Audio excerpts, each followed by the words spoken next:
नमस्कार मंडळी, आपल्या चॅनलवरती महिन्याच्या 30 दिवसासाठी लागणाऱ्या 30 वेगवेगळ्या आणि नवनवीन प्रकारच्या नाश्ता रेसिपीजची सिरीज चालू आहे। या सिरीजचे मी 3 भाग केले आहेत। प्रत्येक भागामध्ये 10-10 पौष्टिक आणि कमीत कमी वेळात तयार होणारे नाश्त्याचे पदार्थ बनवून दाखवलेत। तुम्ही आता जो भाग पाहताय तो दुसरा आहे। या अगोदर मी पहिला एपिसोड अपलोड केला होता, तो तुम्ही पाहिला नसेल तर त्याची लिंक मी डिस्क्रिप्शन बॉक्समध्ये देत आहे, नक्की एकदा चेक करून पहा। चला तर मग आजच्या या भागाला सुरुवात करूयात। तर आता बघूयात आजची पहिली नाश्त्याची रेसिपी। त्यासाठी मी इथे एका बाउलमध्ये घेतले आहेत अर्धा कप पोहे। तुम्ही हे एखाद्या वाटीने किंवा एखाद्या पेल्याने सुद्धा मोजून घेऊ शकता। पोह्यामध्ये पाणी टाकून हे पोहे एकदा स्वच्छ धुवून घेतलेत। आता याच्यामध्ये घालू त्याच कपने अर्धा कप रवा आणि अर्धा कप दही। हे सगळे जिन्नस एकाच वाटीने किंवा कपने मोजून घ्यायचे आहेत। त्याच कपने मी इथे अर्धा कप पाणी घातलंय। आता हे सर्व एकजीव करून घ्यायचं आहे, मिक्स करून घ्यायचं आहे। आता यावर झाकण ठेवून 10 मिनिटांसाठी हे भिजण्यासाठी ठेवून द्यायचं आहे। मिश्रण भिजत आहे तोवर आपण डोशासोबत खाण्यासाठी पटकन अशी चटणी बनवून घेऊया। त्यासाठी मी मिक्सरच्या भांड्यात घेतला आहे अर्धी वाटी ओल्या नारळाचे काप किंवा तुम्ही इथे सुक्या खोबऱ्याचे कापही वापरू शकता। त्यानंतर घातले 3 चमचे भाजलेले शेंगदाणे, 3 चमचे फुटाण्याची डाळ, 3 हिरव्या मिरच्या, अर्धा चमचा जिरे, 5 ते 6 लसणाच्या पाकळ्या, अर्धा इंच आल्याचे तुकडे, थोडीशी पुदिन्याची पानं आणि थोडीशी कोथिंबीर घातली। त्यानंतर चवीनुसार आत्ताच याच्यामध्ये मीठ घातलं आणि याच्यामध्ये आपल्याला थोड्या थोड्या पाण्याचा वापर करत हे फाईन असं वाटून घ्यायचं आहे मिक्सरमधून। तर बघा एकदम स्मूथ असं मिश्रण मी वाटून घेतलंय। आता हे दुसऱ्या भांड्यामध्ये काढून घेऊ। आता मिक्सरच्या भांड्यात थोडंसं पाणी घालून ते देखील हिसळून यामध्ये घालायचं आहे आणि याची कन्सिस्टन्सी आपल्याला ॲडजस्ट करून घ्यायची आहे। आता चटणीला तडका देण्यासाठी तडका पॅनमध्ये 2 चमचे तेल गरम करून घेतलंय। त्यात घातली अर्धा चमचा मोहरी, अर्धा चमचा चणा डाळ, अर्धा चमचा जिरे, चिमूटभर हिंग, 2 लाल सुक्या मिरच्यांचे तुकडे व कढीपत्ता घालून मिक्स केलं आणि गरमागरम तडका चटणीवरती घालून मिक्स करून घ्यायचंय। तर इथे आपली चटणी तयार झाली। इकडे 10 मिनिटांनंतर रवा आणि पोहे छान भिजले गेलेत। आता यामध्ये घातलं आहे 1 कप तांदळाचं पीठ। तर तुम्ही इथे कोणत्याही तांदळाचं पीठ वापरू शकता, मी इथे रेशन तांदळाचं पीठ वापरलंय। आता ज्या वाटीने रवा आणि पोहे घेतले त्याच वाटीने हे पीठ देखील घ्यायचं आहे, हे तुम्ही लक्षात ठेवा। आणि त्यानंतर मी त्याच कपने 1 कप पाणी यामध्ये घातलंय। आता हे सर्व साहित्य आपल्याला एकजीव करून घ्यायचं आहे, व्यवस्थित मिक्स करून घ्यायचं आहे। इथे मला मिश्रण थोडंसं घट्ट वाटतंय, त्यामुळे आणखी अर्धा कप पाणी मी यामध्ये घातलंय। एकूण या पिठामध्ये आपण 1.5 वाटी पाणी वापरलेलं आहे। आता हे मिश्रण थोडं थोडं करून मिक्सरच्या भांड्यात काढून थोडंसं फिरवून घ्यायचं आहे, जेणेकरून मिश्रण एकदम स्मूथ असं तयार होईल आणि सगळे डोसे एकसारखे जाळीदार तयार होतील। तर मी हे मिश्रणमधून साधारण 1 मिनिट फिरवून घेतलंय। तुम्ही ते बघू शकताय, एकदम फ्लफी असं मिश्रण इथे तयार झालंय। आता हे दुसऱ्या बाउलमध्ये काढून घ्यायचंय आणि याच प्रकारे बाकीचे मिश्रण देखील आपल्याला मिक्सरमधून अशाच पद्धतीने फिरवून घ्यायचं आहे। जास्त नाही, अगदी 1 मिनिटासाठी आपल्याला हे मिक्सरमध्ये फिरवायचं आहे। फक्त सगळे जिन्नस अगदी व्यवस्थित मिक्स झाले पाहिजेत। इथे मी हे सगळं मिश्रण वाटून घेतलंय। आता यामध्ये चवीनुसार मीठ घालायचंय। त्यानंतर 1 इनोचं संपूर्ण पॅकेट मी यामध्ये घालतीये। इनो ॲक्टिवेट होण्यासाठी त्यावर 1 चमचा पाणी घातलं आणि इनो असा फेसाळला की हे छान पटकन असं मिक्स करून घ्यायचं। तर इथे आपलं डोशासाठीचं पीठ परफेक्ट तयार झालंय। आता आपण डोसे बनवून घेऊ। त्यासाठी मी इथे पॅन गरम करून घेतलाय। आता पॅनला थोडंसं तेल लावून एखाद्या सुती कपड्याने किंवा टिश्यूने हे तेल पुसून घ्यायचं। आता गॅसची फ्लेम लो करायची आणि तयार मिश्रणापैकी 1.5 पळी मिश्रण तव्यावर घालून थोडंसं पसरवून घ्यायचंय या प्रकारे। आता गॅसची फ्लेम हाय करायची, म्हणजे डोशाला जाळी छान एकसारखी पडते। तर इथे तुम्ही बघू शकताय आपल्या डोशाला जाळी एकदम परफेक्ट येत आहे। आता वरची बाजू थोडीशी सुकत आली की थोडंसं बटर डोशावरती लावून पसरवून घ्यायचं आहे। तुम्ही बटर ऐवजी घरी बनवलेलं लोणी किंवा मग तूप देखील किंवा तेल सुद्धा वापरू शकता। आता ही बाजू पूर्णपणे सुकली आहे। आता डोसा पलटवून घेऊ आणि दुसऱ्या बाजूने एखाद मिनिटभर डोसा शेकून घेऊ। तर इथे आपला परफेक्ट असा जाळीदार आणि स्पॉन्जी लोणी डोसा तयार झाला आहे। आता याच पद्धतीने बाकीचेही डोसे बनवून घेते।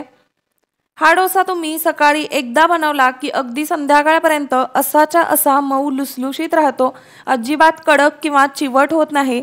त्यामुळे तुम्ही हा डोसा मुलांच्या डब्यामध्ये सुद्धा देऊ शकता। नक्की एकदा बनवून बघा, चवीला खूप मस्त लागतो आणि अगदी 10 ते 15 मिनिटातच हा तयार होतो। त्यानंतर दुसरा आपला नाश्त्याचा प्रकार आहे तांदळाच्या पिठाचा एकदम कुरकुरीत आणि पातळसर असा पेपर डोसा। हा डोसा बनवायला साधारण 10 ते 15 मिनिटच लागतात। अगदी सकाळच्या घाईच्या वेळी देखील तुम्ही हा सहज डोसा बनवू शकता। डोशाचं पीठ आपण मिक्सरमधूनच बनवून घेणार आहोत। त्यासाठी मिक्सरच्या भांड्यात घेतलं आहे 1 वाटी तांदळाचं पीठ। इथे मी रेशनच्या तांदळाचं पीठ वापरलं आहे, तुम्ही कोणतेही वापरू शकता। त्यानंतर त्याच वाटीने मी अर्धी वाटी रवा घेतला आहे। तर हा रवा साधा उपमा बनवण्यासाठी आपण वापरतो तो आहे। त्यानंतर अर्धी वाटी दही आणि त्याच वाटीने 1 वाटी भरून पाणी हे घालायचं आहे। तर हे सगळे जिन्नस आपल्याला घरातील एखाद्या कोणत्याही वाटीने तुम्ही मोजून घेऊ शकता। आता मी यामध्ये घातली आहे अर्धा चमचा साखर। साखर घातल्यामुळे डोसा छान कुरकुरीत होतो आणि डोशाला रंग देखील छान गोल्डन येतो। आता घातलं आहे चवीनुसार मीठ आणि हे सगळं मिश्रण आपल्याला झाकण लावून मिक्सरमधून फिरवून घ्यायचं आहे। जास्त नाही, साधारण अर्धा मिनिट आपल्याला हे फिरवून घ्यायचं आहे, जेणेकरून पटकन हे मिश्रण एकजीव होईल। आता वाटलेलं मिश्रण एखाद्या बाउलमध्ये काढून घ्यायचंय आणि त्याच मिक्सरच्या भांड्यात साधारण पाव वाटी पाणी घालून भांडं हिसळून यामध्ये घालायचं आहे, जेणेकरून आपलं मिश्रण किंवा पीठ वाया जाणार नाही। इथे मी हे सगळं मिक्स करून घेतलंय। परफेक्ट कन्सिस्टन्सीचं पीठ इथे तयार झालंय। आता यावर झाकण ठेवून 10 मिनिटं आपल्याला हे पीठ रेस्ट होण्यासाठी ठेवायचं आहे, कारण यामध्ये आपण रवा वापरलाय। तर इकडे 10 मिनिटांनंतर डोशाचं बॅटर देखील चांगलं भिजलं गेलं आहे। डोसा बनवण्यासाठी तवा गरम करून घेतलाय। आता त्यावर थोडंसं पाणी शिंपडायचं, म्हणजे मग तव्याचं टेम्परेचर नॉर्मल होईल। आता ते पाणी कपड्याने पुसून घेतले मी। आता गॅसची फ्लेम लो करायची, म्हणजे डोसा न चिकटता एकसारखा पसरला जाईल। आता तयार मिश्रणापैकी 1.5 पळी मिश्रण तव्यावर घालून लगेचच पळीने एकसारखा डोसा पसरवून घ्यायचा आहे। ही प्रोसेस थोडीशी फास्ट करायची आहे, कारण डोसा तव्याला चिकटतो आणि व्यवस्थित पसरला जात नाही यासाठी। डोसा घालून झाला की गॅस मध्यम ते हाय ठेवायचा आहे, म्हणजे मग डोशाला रंग छान येतो आणि डोसा छान कुरकुरीत तयार होतो। आता डोशाला तेल वगैरे काहीच लावायची गरज नाहीये, तरी सुद्धा डोसा अगदी छान कुरकुरीत होणार आहे। 2 मिनिटांनंतर बघा डोशाला छान गोल्डन ब्राउन कलर आलेला आहे आणि डोसा तव्याला न चिकटता आपोआप याचे काठ सुटले आहेत। आता डोसा पलटवायचा नाहीये, कारण हा पेपर डोसा असल्यामुळे एकाच बाजूने शेकायचा आहे। आता सावकाश डोसा फोल्ड करून घ्यायचा आहे। तर तुम्ही इथे बघू शकताय एकदम मस्त असा क्रिस्पी डोसा इथे तयार झालाय। आता काढून घेऊ आणि याच पद्धतीने बाकीचेही डोसे बनवून घ्यायचे आहेत। तर इथे तुम्हाला फक्त एकच गोष्ट इथे लक्षात ठेवायची आहे, ती म्हणजे डोसा घालताना गॅसची फ्लेम लो ठेवायची आहे आणि डोसा घालून झाल्यानंतर फ्लेम मीडियम टू हाय ठेवायची आहे, म्हणजे मग सगळे डोसे असे परफेक्ट कुरकुरीत तयार होतील। तर आपण आज अवघ्या 10 ते 15 मिनिटात कुरकुरीत असा डोसा तयार केलेला आहे, एकदम झटपट असा। तुम्ही सुद्धा हा डोसा नक्की बनवून बघा। चॅनलवर नवीन असाल तर प्लीज सबस्क्राइब करा आणि बाजूची बेल आयकॉन सुद्धा प्रेस करा। आता बनवूयात नाश्त्याचा तिसरा प्रकार, प्रोटीन्सने भरपूर असे मुगाच्या डाळीचे अप्पे। त्यासाठी इथे मी 1 वाटी भरून मूग डाळ आणि 2 चमचे उडीद डाळ 1 तास अगोदर पाण्यामध्ये भिजायला घातली होती। तर कमीत कमी आपल्याला 1 तास तरी ही मूग डाळ भिजवून घ्यायची आहे। 2 ते 3 तास भिजवली तरी देखील चालेल। आता ही मूग डाळ आपल्याला याच्यातील पाणी काढून मिक्सरच्या भांड्यात काढून घ्यायची आहे या पद्धतीने। आता याच्यामध्ये अगदी थोडंसंच पाणी घालायचं आहे आणि याचं आपल्याला वाटण बनवून घ्यायचं आहे। एकदम स्मूथ अशी ही डाळ आपल्याला वाटून घ्यायची आहे। तर बघा या पद्धतीने इथे मी ही डाळ वाटून घेतली आहे। आता ही आपल्याला एखाद्या बाउलमध्ये काढून घ्यायची आहे। आता यामध्ये आपण काही भाज्या ॲड करणार आहोत। तर यामध्ये घातला आहे एक बारीक चिरलेला कांदा, थोडंसं बारीक चिरलेलं गाजर, एक टोमॅटो एकदम बारीकसर असा चिरून, हिरवी मिरची घातली आहे थोडीशी आणि बारीक चिरलेली कोथिंबीर घालायची आहे। त्यानंतर यामध्ये चवीनुसार मीठ घालायचे आणि अर्धा चमचा खायचा सोडा किंवा मग इनो घालायचा आहे आणि हे सगळं आपल्याला व्यवस्थित असं मिक्स करून घ्यायचं आहे। तर बघा इथे मी हे मिक्स करून घेतले। तर याची कन्सिस्टन्सी पाहून घ्या, या पद्धतीची असायला पाहिजे। तर इथे मी आप्पे बनवण्यासाठी आप्पे पात्र गरम करून घेतले। आता याच्यामध्ये सगळीकडून आपल्याला तेल घालून घ्यायचं आहे, साधारण अर्धा चमचा होईल एवढं। आता आप्पे पात्रामध्ये आपल्याला आप्पे घालून घ्यायचे आहेत। तर या पद्धतीने आपल्याला घालायचे, साधारण 1-1 टेबलस्पून होईल एवढं बॅटर आपल्याला घालायचं आहे। तर इथे बघा सगळे आप्पे मी घालून घेतलेत।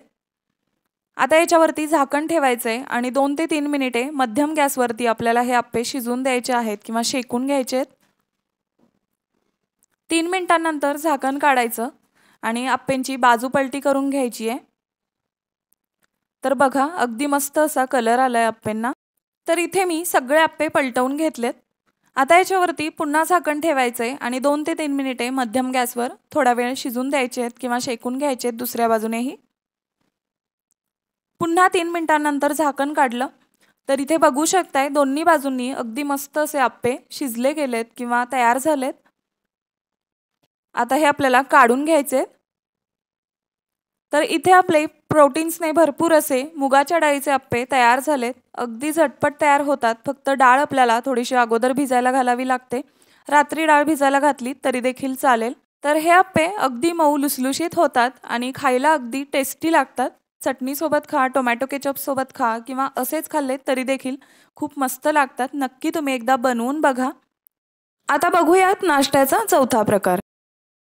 त्यासाठी इथे मी 1 कप भरून ज्वारीचं पीठ घेतलंय। आपण जे भाकरीसाठी दळून आणतो तेच मी पीठ इथे वापरले। हे पीठ आपल्याला स्वच्छ चाळून घ्यायचंय। सेम त्याच कपने आपल्याला अर्धा कप यामध्ये रवा घालायचा आहे। तर असे मेजरिंग कप्स तुमच्याकडे नसतील तर घरातली एखादी कोणतीही वाटी घ्या आणि त्याच्याने हे सगळं साहित्य मोजून घ्या। सेम त्याच कपने मी अर्धा कप इथे दही घातलंय आणि त्याच कपने अर्धा कप सुरुवातीला पाणी घालायचं आहे। तर एकदम पाणी न घालता सुरुवातीला मी इथे अर्धा कप पाणी घातलंय। त्यानंतर यामध्ये मी आलं आणि मिरची ठेचून 1 चमचाभर यामध्ये घातली आहे। चवीनुसार मीठ देखील घालायचंय आणि साधारण अर्धा ते पाव चमचा एवढी हळद घालायची आहे। त्यानंतर थंड तेल आपल्याला साधारण 1 टेबलस्पून घालायचंय आणि आता हे सगळं आपल्याला व्यवस्थित असं मिक्स करून घ्यायचंय। तर इथे बघा हे मला थोडंसं घट्टसर वाटतंय, त्यामुळे आणखी अर्धी वाटी पाणी मी यामध्ये घातलंय। आता हे पुन्हा आपल्याला व्यवस्थित असं मिक्स करून घ्यायचंय। तर बघू शकताय अगदी छान असं हे मिक्स करून घेतलंय। तर इतपत पातळसर याची कन्सिस्टन्सी आहे। आता याच्यावरती झाकण ठेवू आणि यामध्ये आपण जो घातलेला रवा आहे तो भिजण्यासाठी थोडा वेळ हे साईडला ठेवून देऊ, साधारण 10 मिनिटे। 10 मिनिटांनंतर झाकण काढायचंय आणि चमच्याने हलवून घ्यायचंय। तर बघू शकताय मिश्रण थोड्याफार प्रमाणात घट्ट झालंय, म्हणजे रवा अगदी छान असा भिजला गेलाय। आता ज्या प्लेटमध्ये आपल्याला ढोकळा स्टीम करायचा आहे त्या प्लेटला सगळीकडून तेलाने ग्रीस करून घ्यायचंय। त्यानंतर आपण जे बनवलेले बॅटर आहे त्याच्यामध्ये आपल्याला इनोचं संपूर्ण 1 पॅकेट यामध्ये घालायचंय। इनो ॲक्टिवेट व्हावा पटकन म्हणून मी यामध्ये थोडंसं पाणी घातलंय आणि इनो असा फेसाळला की व्यवस्थित असं मिक्स करून घ्यायचंय। त्यानंतर तेल लावलेल्या भांड्यामध्ये किंवा तेल लावलेल्या प्लेटमध्ये आपल्याला हे मिश्रण काढून घ्यायचंय आणि पटकन हा ढोकळा स्टीम व्हायला ठेवायचा आहे। तर कढईमध्ये अगोदरच पाणी गरम करून घेतलं होतं। आता यावरती एक स्टँड ठेवून हे भांडं आपल्याला ठेवून घ्यायचंय आणि 15 ते 20 मिनिटे मध्यम गॅसवर हा ढोकळा स्टीम करून घ्यायचा आहे किंवा शिजवून घ्यायचा आहे। 15 मिनिटांनंतर झाकण काढायचंय। तर अगदी छान असा ढोकळा इथे शिजला गेलाय। आता हा काढून घेऊ आणि पूर्णपणे याला थंड करून घ्यायचं आहे। ढोकळा पूर्णपणे थंड झाला की याला कट करून घ्यायचा आहे आणि ज्या पद्धतीने आपण या अगोदर तडका बनवला होता त्या पद्धतीने तडका बनवून यावरती घालून घ्यायचा आहे सगळीकडून एकसारखा। तर या तडक्यामध्ये मी पाण्याचा वापर केलेला नाहीये, फक्त तेलाचा हा तडका आहे। तर इथे आपला ज्वारीचा मस्त खमंग आणि जाळीदार मऊ लुसलुशीत असा ढोकळा इथे तयार झालेला आहे। तुम्ही नक्की एकदा ट्राय करून बघा। चवीला हा ढोकळा खूप मस्त भन्नाट लागतो। त्यानंतर बनवूयात आजची 5वी नाश्त्याची रेसिपी। त्यासाठी मी इथे अर्धी वाटी मूग रात्री भिजायला ठेवले होते। तर हे हिरवे मूग आहेत, तुम्ही इथे सालाची मूग डाळ सुद्धा वापरू शकता। आणि आता तुम्ही बघू शकताय मूग चांगले भिजले गेले आहेत। आता हे मूग आपल्याला पाणी निथळून एका मिक्सरच्या भांड्यात काढून घ्यायचे आहेत। त्यामध्येच घालायचे आहेत अर्धा चमचा जिरे, 7 ते 8 लसणाच्या पाकळ्या, 2 ते 3 हिरव्या मिरच्या आणि थोडीशी कोथिंबीर। आता यामध्ये अगदी थोडंसंच पाणी घालायचं आहे, साधारण पाव वाटी इतकं। आणि आता याची मिक्सरमधून एकदम फाईन अशी पेस्ट बनवून घ्यायची आहे। कमीत कमी पाणी वापरूनच हे वाटून घ्यायचं आहे। तर आता वाटलेली पेस्ट मी एका बाउलमध्ये काढून घेत आहे। आता मिक्सरच्या भांड्यात थोडंसंच पाणी घालून ते हिसळून यामध्येच घालायचं आहे। त्यानंतर यामध्ये घालायचं आहे 2 वाट्या गव्हाचं पीठ। तर पीठ तुम्ही घरातल्या कोणत्याही एका वाटीने मोजून घेऊ शकता। आता यामध्ये घालू चवीनुसार मीठ, अर्धा चमचा हळद, पाव चमचा ओवा हातावरती थोडासा क्रश करून घालू आणि त्यानंतर 2 चमचे पांढरे तीळ यामध्येच घालायचे आहेत। आता हे पीठ आपल्याला या मुगाच्या पेस्टमध्ये चांगलं मळून घ्यायचंय। तर यासाठी वरून पाणी घेण्याची गरज नाहीये, जेवढं आपण या पेस्टमध्ये पाणी वापरलं होतं तेवढंच याला बस होऊन जातं। आवश्यकता वाटलीच तर तुम्ही वापरू शकता। तर बघा मी इथे चपातीच्या पिठापेक्षा थोडंसं घट्टसर पीठ मळून घेतले। आता याच्या पुऱ्या बनवायला घेऊ। हवं तर तुम्ही याचे पराठे सुद्धा बनवू शकता।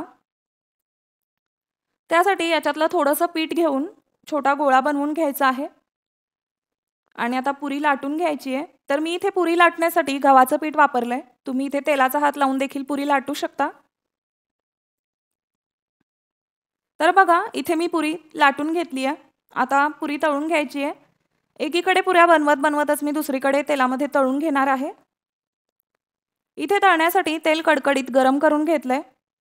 आता पुरी तेलात सोडून दोन्ही बाजूंनी गोल्डन कलरवर तळून घ्यायची आहे। तर इथे बघू शकताय एकदम टम्म अशी पुरी फुगली आहे। आता याच पद्धतीने मी बाकीच्याही पुऱ्या बनवून घेते। या पुऱ्या तुम्ही दह्यासोबत किंवा एखाद्या चटणीसोबत सुद्धा खाऊ शकता, खूप मस्त खमंग लागतात। उन्हाळ्यामध्ये अगदी झटपट आपण या पुऱ्या बनवू शकतो, जास्त वेळही लागत नाही, त्यामुळे ही नक्की रेसिपी ट्राय करा। त्यानंतर बघूयात आजचा 6वा नाश्त्याचा प्रकार। त्यासाठी मी इथे 2 मध्यम आकाराचे बटाटे उकडून साल काढून किसणीवरून किसून घेतलेत।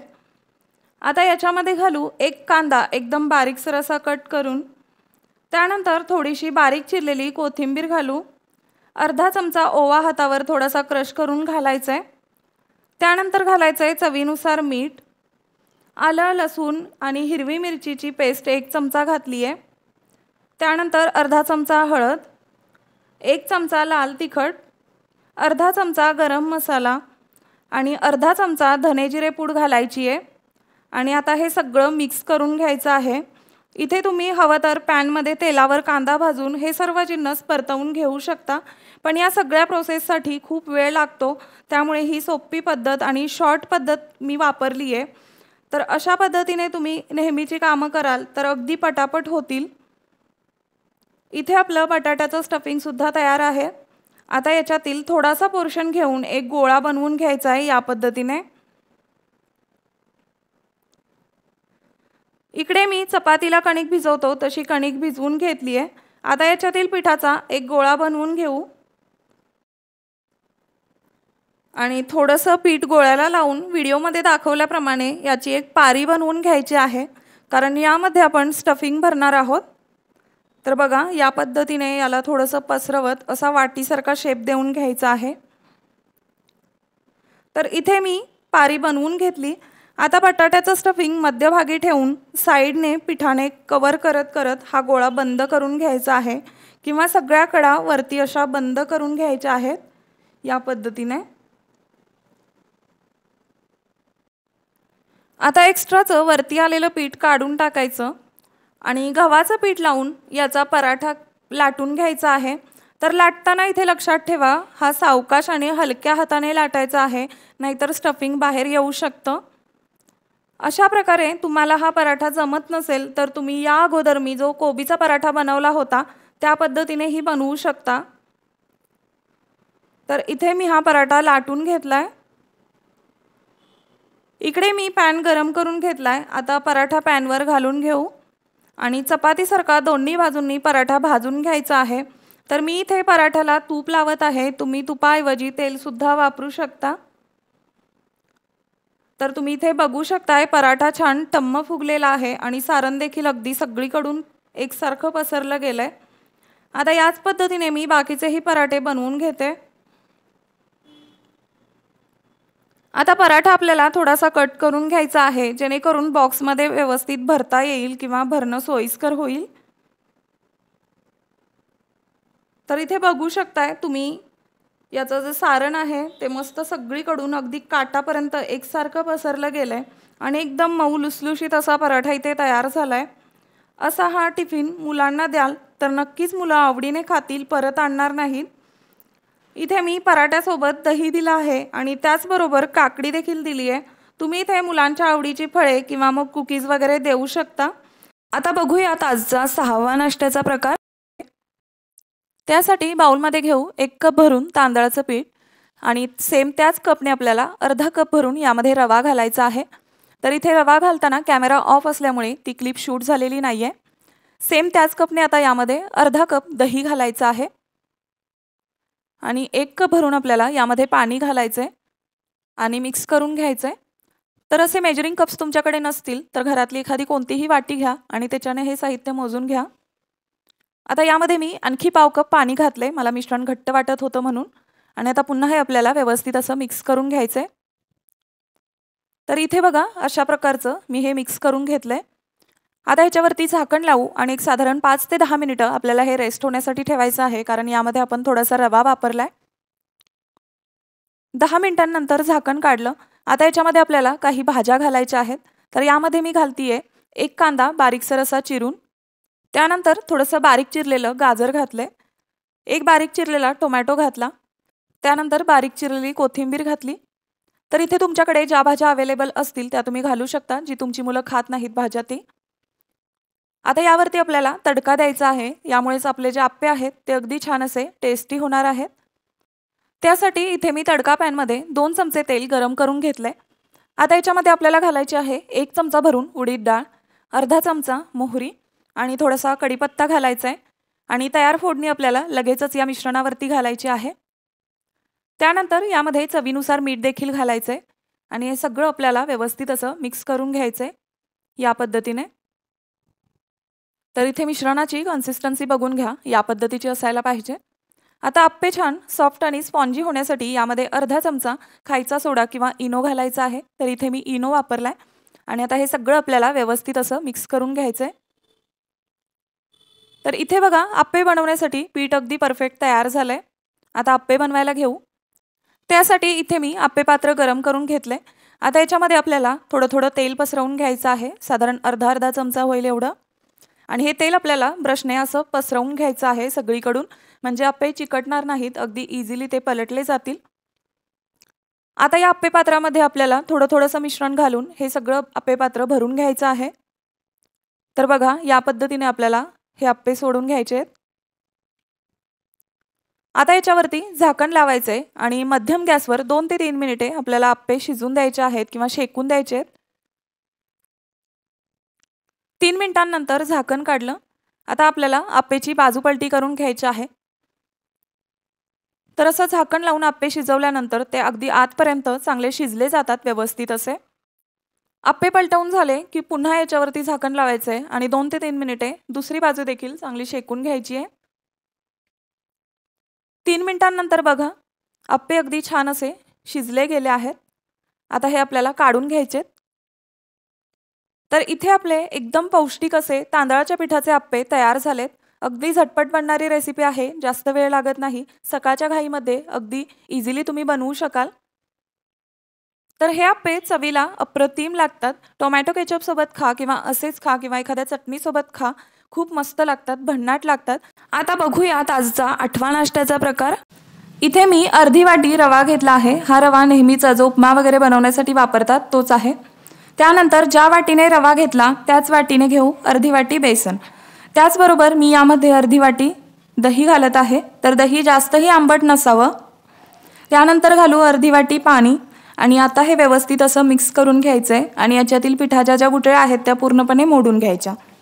तर इथे मी प्रमाण पुन्हा एकदा सांगते, अर्धी वाटी रवा, अर्धी वाटी बेसन आणि अर्धी वाटी दही असं साहित्याचं प्रमाण आहे आणि अर्धी वाटी मी पाणी वापरले।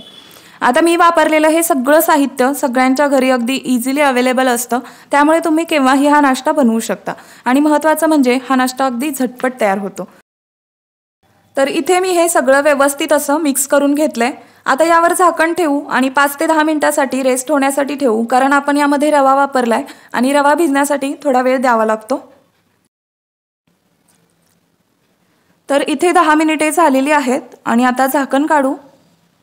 आता यामध्ये घालायचे चवीनुसार मीठ, त्यानंतर घालू पाव चमचा खायचा सोडा। तर हा पूर्णपणे ऑप्शनल आहे, नसेल घालायचा नाही घातलात तरी चालेल। आता मी इथे घेतलंय एक मॅगी मसाल्याचं पॅकेट, तर हे यामध्ये घालायचे। तुम्ही हवं तर संपूर्ण पॅकेट इथे वापरू शकताय, पण यामध्ये मी थोडा मसाला शिल्लक ठेवणार आहे, का ते पुढे सांगेलच। तर हा मॅगी मसाला वापरल्यामुळे या पदार्थाला टेस्ट तर सुंदर येतेच, तसेच यासोबत खाण्यासाठी वेगळी चटणी वगैरे बनवावी लागत नाही। तुम्ही असाच हा नाश्ता खाऊ शकता। पण तुम्हाला नसेलच वापरायचा तर तुम्ही स्किप देखील करू शकता, फक्त मीठ आणि सोडा घालून हे ते बनवलं तरी देखील चालतं। तर मी इथे कन्सिस्टन्सी ॲडजस्ट करण्यासाठी थोडंसं पाणी घालून हे मिश्रण व्यवस्थित मिक्स करून घेतलंय। तर याची कन्सिस्टन्सी तुम्हाला दाखवते बघा, या पद्धतीची आपल्याला कन्सिस्टन्सी ठेवायची आहे। तर इथे आपलं जे मिश्रण आहे ते तयार झालंय। इकडे मी गॅसवर पॅन ठेवलाय। आता पॅनला थोडंसं तेल लावून घेऊ अगोदर, त्यानंतर टिश्यूने किंवा सुती कपड्याने ते तेल पुसून घ्यायचं आणि त्यानंतर आपल्याला थोडंसं पाणी शिंपडायचंय, त्यामुळे तव्याचं टेम्परेचर आहे ते थोडंसं कमी होईल आणि डोसा अगदी व्यवस्थित पसरला जाईल। आता बनवलेल्या बॅटरपैकी एक पळी बॅटर मध्यभागी सोडून डोशाप्रमाणे एकसारखं पसरवून घ्यायचंय। तर हा डोसा पसरवताना तुम्ही बघू शकताय कुठेही चिकटत किंवा मोडत नाहीये। डाळीच्या पिठामुळे याला बाइंडिंग खूप मस्त आलंय। त्यानंतर लगेच वरून थोडासा बारीक चिरलेला कांदा घालू आणि थोडीशी बारीक चिरलेली कोथिंबीर। आता आपण जो मॅगी मसाला शिल्लक ठेवला होता तो थोडासा वरून स्प्रिंकल करायचा, म्हणजे टेस्ट आणखीन भारी लागेल। आता वरून अर्धा चमचा तेल सोडू आणि 1 ते 2 मिनिटं डोसा या साईडने शेकून घेऊ। तर डोसा आपल्याला मीडियम गॅसवरच शेकून घ्यायचा आहे। 2 मिनिटांनंतर बघा डोशाला खालून छान रंग आलाय। आता डोसा फोल्ड करू। तर डोशाची बाजू इथे पलटवायची नाही, फक्त एकाच बाजूने डोसा शेकायचा आहे। तर इथे आपला मस्त असा डोसा तयार झालाय। याला तुम्ही मसाला डोसा सुद्धा म्हणू शकता। तर इथे बघू शकताय दुसराही डोसा इथे तयार झाला आणि डोशाला रंग बघू शकताय किती सुंदर आलाय आणि डोसा अगदी कुरकुरीत तयार झालाय। आता हा काढून घेऊ। तर इकडे आपला रवा आणि बेसनचा अगदी झटपट आणि कुरकुरीत असा डोसा तयार झालाय। तुम्ही सुद्धा नक्की बनवून बघा आणि केल्यानंतर कसा झाला ते कमेंटमध्ये सांगायला विसरू नका। व्हिडिओ आवडला असेल तर लाईक करा आणि चॅनलला सबस्क्राईब करा। बरेच लोक व्हिडिओ पाहतात आणि सबस्क्राईब वगैरे करत नाहीत, विसरून जातात। तर असं करू नका, सबस्क्राईब करा, कारण ते अगदी फ्री आहे। आता बघूयात आजची 9वी नाश्त्याची रेसिपी। त्यासाठी इथे मी अर्धी वाटी तांदूळ आणि अर्धी वाटी मूग डाळ 3 ते 4 तास अगोदर स्वच्छ धुवून पाण्यामध्ये भिजायला ठेवली होती आणि आता बघू शकताय डाळ तांदूळ अगदी छान भिजले गेलेत। आता हे आपल्याला मिक्सरच्या भांड्यात काढून घ्यायचे। तर यातलं पाणी पूर्णपणे आपल्याला निथळून काढायचंय। तर इथे बघा ही वाटी, या वाटीने मी मोजून डाळ तांदूळ घेतले होते। आता त्याच वाटीने अर्धी वाटी दही घालायचे। त्यानंतर तिखट कितपत आवडतं त्यानुसार हिरव्या मिरच्या घालायच्यात। इथे मी 2 हिरव्या मिरच्या घातल्यात। त्यानंतर 1 इंच आलं घालायचे आणि अर्धा चमचा हळद। आणि आता यामध्ये पाणी न घालता एकदम स्मूथ असं याचं मिश्रण बनवून घ्यायचं आहे किंवा वाटण बनवून घ्यायचंय। तर बघा या पद्धतीने मी हे असं स्मूथ वाटून घेतलंय। आता हे मिश्रण बाउलमध्ये काढून घेऊ। त्यानंतर यामध्ये घालायचं आहे चवीनुसार मीठ आणि मिक्स करून घ्यायचं आहे। आता हे साईडला ठेवू आणि ज्या प्लेटमध्ये किंवा टीनमध्ये आपल्याला ढोकळा स्टीम करायचा आहे त्या भांड्याला सगळीकडून तेल लावून घ्यायचं आहे, म्हणजे मग ढोकळा भांड्याला चिकटत नाही। आता यामध्ये आपल्याला इनोचं एक संपूर्ण पॅकेट घालायचं आहे। तर हवं तर तुम्ही खाण्याचा सोडा देखील वापरू शकता। इनो ॲक्टिवेट व्हावा म्हणून मी चमचाभर पाणी इनोवर घातलंय आणि इनो असा फेसाळला की फास्ट गतीने हे मिश्रण आपल्याला चांगलं मिक्स करून घ्यायचं आहे किंवा एकजीव करून घ्यायचं आहे। इनो घातल्यामुळे काय होतं तर ढोकळा एकदम मऊ लुसलुशीत, हलका आणि जाळीदार तयार होतो। आता हे मिश्रण पटकन आपल्याला तेल लावलेल्या प्लेटमध्ये ओतून घ्यायचं आहे या पद्धतीने। आणि आता ढोकळा लगेचच आपल्याला स्टीम व्हायला ठेवायचा आहे। तर त्यासाठी मी इथे अगोदरच कढईमध्ये 2 ग्लास पाणी उकळून घेतलं होतं। आता यामध्ये असं एखादं स्टँड ठेवायचं आहे किंवा एखादी जुनी प्लेट आणि यावर ढोकळ्याची प्लेट ठेवायची आणि आता यावर झाकण ठेवून 15 ते 20 मिनिटे मध्यम गॅसवर आपल्याला ढोकळा स्टीम करून घ्यायचा आहे। 20 मिनिटांनंतर झाकण काढायचं आणि ढोकळा शिजलाय का ते चेक करायचं। तर अशी सुरी मध्यभागी खोचायची। तर इथे बघू शकताय सुरीला कुठेही पीठ चिकटलेलं नाहीये, याचा अर्थ ढोकळा अगदी परफेक्ट शिजला गेलाय। आता गॅस बंद करू आणि ढोकळ्याची प्लेट पूर्णपणे थंड करून घ्यायची आहे बाहेर काढून। ढोकळा थंड होतोय तोपर्यंत तडका बनवायला घेऊ। त्यासाठी कढईमध्ये घातलं 2 टेबलस्पून तेल।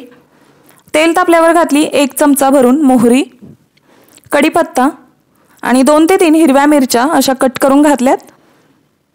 आता हे आपल्याला 1 मिनिटभर हलवून घेऊ आणि आता अर्धा ग्लास पाणी यामध्ये घालायचं आहे।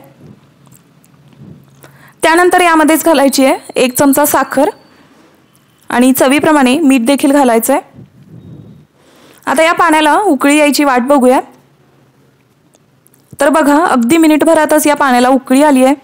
तर इथे आपला तडका तयार झाला। त्यानंतर इथे बघा ढोकळा पूर्णपणे थंड झालाय। तर इथे बघू शकताय ढोकळ्याला किती सुंदर जाळी पडली आहे।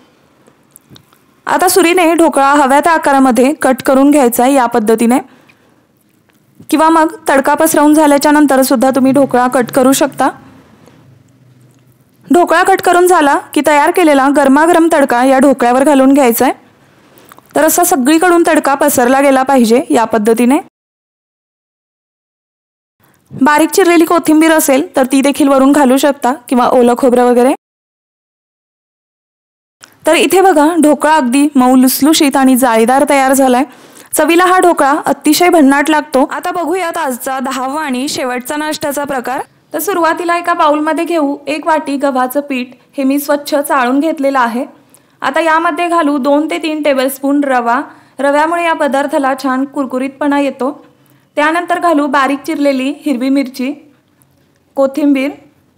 त्यानंतर घालू जाडसर असं किसून घेतलेलं गाजर। तर तुमच्याकडे आणखी काही भाज्या असतील तर तुम्ही घालू शकता किंवा नाही घातल्यात तरी चालेल। आता घालू अर्धा चमचा जिरे। यानंतर घालू चवीनुसार मीठ। यानंतर घालू अर्धा चमचा हळद। तर हळदीमुळे या पदार्थाला रंग खूप सुंदर येतो। आता यामध्ये थोड्या थोड्या पाण्याचा वापर करून याचं एक पातळसर असं मिश्रण आपल्याला बनवून घ्यायचं आहे।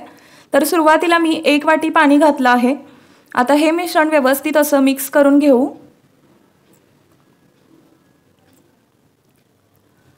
तर बघा मला हे मिश्रण थोडंसं घट्टसर वाटत आहे, त्यामुळे मी अजून अर्धी वाटी पाणी यामध्ये घालत आहे। तर एकूण 1.5 वाटी पाणी मी यामध्ये वापरलंय। तुम्हाला पिठानुसार कमी किंवा जास्त लागू शकतं। तर बघा याची कन्सिस्टन्सी अशा पद्धतीची पातळसर असायला पाहिजे। तर इथे आपलं मिश्रण तयार झालं। इकडे मी पॅन गरम करून घेतलाय। आता यामध्ये थोडंसं तेल घालू आणि ते सगळीकडून व्यवस्थित असं पसरवून घेऊ। तेलाऐवजी तूप वापरलं तरी देखील चालेल। आता जे बनवलेलं मिश्रण आहे ते पळीने अशा प्रकारे पॅनमध्ये सोडायचं आहे, ज्या पद्धतीने आपण डोसा पसरवतो तसं। आता मध्यम गॅसवर ही बाजू 2 ते 3 मिनिटे छान अशी शेकून घेऊ। आता 2 ते 3 मिनिटांनंतर बघू शकताय ही बाजू छान शेकली गेली आहे आणि आपला डोसा सुद्धा मस्त जाळीदार दिसत आहे। आता डोशाची बाजू आपण पलटी करून घ्यायची आहे। तर बघा अगदी सहजच हा डोसा उलटवला जातोय, अजिबात कुठेही चिकटत नाहीये। आता या बाजूने देखील 1 ते 2 मिनिटे डोसा छान असा शेकून घेऊ। तर इथे तुम्ही बघू शकताय डोसा छान कुरकुरीत असा तयार झालेला आहे आणि डोशाला जाळी बघू शकताय किती मस्त आली आहे। आता हा डोसा आपला तयार झालाय, आता आपण काढून घेऊ। तर याच पद्धतीने आपण बाकीचेही डोसे बनवून घेणार आहोत। तर इथे आपला अगदी झटपट असा नाश्ता तयार झालाय, तुम्ही पाहू शकताय अगदी कमी साहित्यामध्ये मस्त चमचमीत असा हा नाश्ता तयार होतो। हा डोसा तुम्ही सॉस सोबत किंवा एखाद्या चटणी सोबत सुद्धा खाऊ शकता किंवा अगदीच बटाट्याच्या भाजी सोबत सुद्धा खाऊ शकता, खूप छान लागतो। तर आजचा व्हिडिओ तुम्हाला आवडला का आणि यातली कोणती रेसिपी तुम्हाला सगळ्यात जास्त आवडली ते मला कमेंट करून सांगा आणि तुम्ही कुठून व्हिडिओ पाहताय हे देखील सांगा। आणि चॅनलवर नवीन असाल तर प्लीज सबस्क्राइब करा। पुन्हा भेटूयात, तोपर्यंत टेक केअर।